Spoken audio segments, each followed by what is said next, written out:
All right, everyone, welcome. Today we have a fun little troubleshooting lab. We got 12 minutes to figure out why there's an outage, what's going on here between the connection between PC1 and PC2. It looks like PC1 cannot ping PC2, so we need to go in and do some diagnostics here. So let's jump in and see what we can figure out. Let's see. So let's verify the complaint. So let's go over here and we're going to ping PC2. So 192.168.20.20. We want to verify that we are not able to ping the PC2. As we can see, a request timed out, so it is failing. Okay, we only have 12 minutes, so let's go ahead and just call that it then. So let's do a quick, I want to do a configuration check. So let's make sure that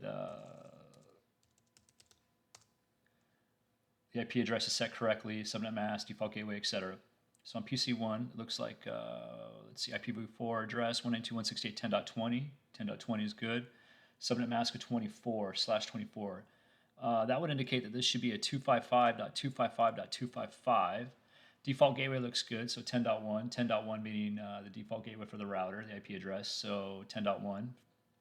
First usable IP address in the subnet is 1, so we allocate either first or last for the router, so that looks good, but I don't like this subnet mask. So let's go in and change that quickly to what it's supposed to be. It should be a 255. Okay, so we change that, so 10.20, 10.20, 255.255.255/24/24, 192.168.10.1. 10.1 for default gateway. It looks good. Okay, let's jump over here to the other PC. Let's do the same thing. Let's verify its information. So you can see here it is a 255.255.255. It is a 20.20 IP address /24. Very good.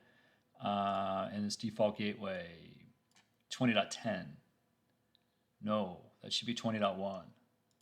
So let's go in and change that to a 20.1.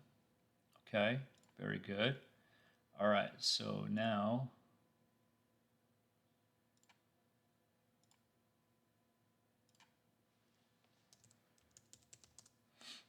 it should be a 20.1 now instead of a 20.10.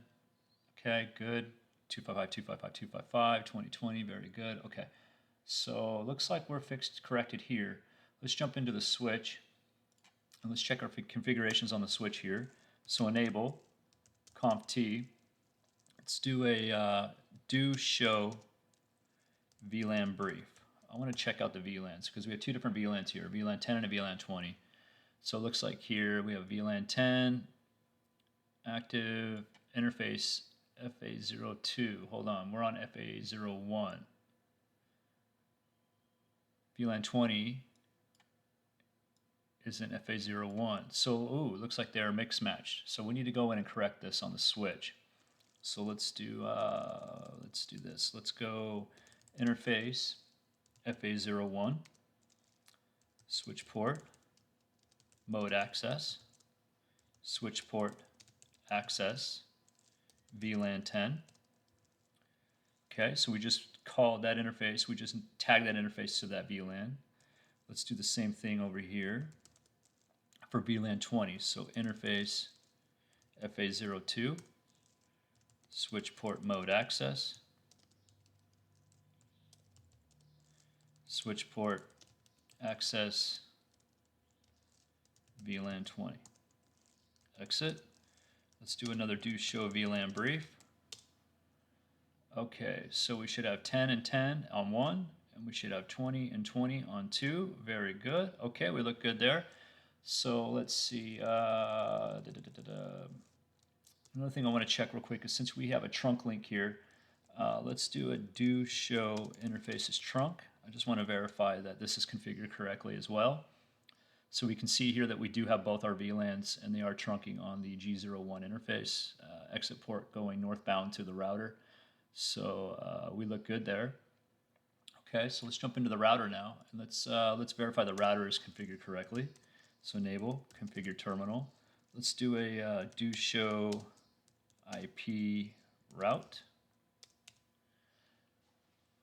so it looks like we have the 192.168.10.0. It's connected directly. We have the local is correct 10.1/32. So the router, network, router, very good. That looks good. Okay, so let's see. Let's run a do show IP interface brief. And I want to check the sub interfaces. So this is a router on a stick, so that means that the interface G000 has been sub interfaced into two separate logical interfaces, so that way each VLAN can carry tag traffic, but then there's going to be inter-VLAN routing here. So what I'm confirming here is that the G000.10 interface is up. Yes, it is.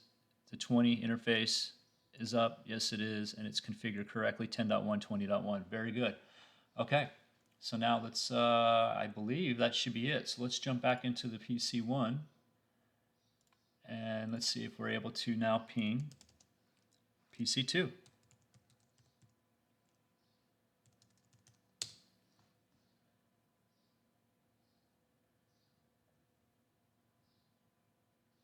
And there we go. We are able to ping PC2 now. We have fixed the issue.